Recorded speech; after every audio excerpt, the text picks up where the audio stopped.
నువ్వు బాగానే ఉన్నావు అట్లా వేసుకుంటూ దోశలు వేసుకుంటుంది. ఈరోజు మార్నింగ్ పొగలు వస్తున్నాయా, వేడి వేడి రైస్, బెండకాయ రోటి పచ్చడి, ఉప్పు చేప.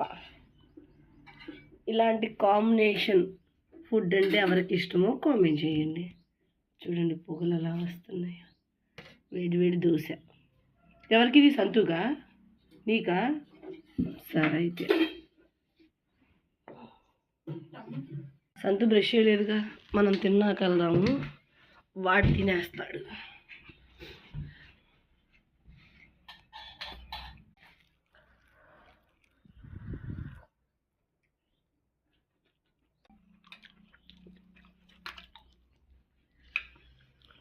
సూపర్గా ఉంది.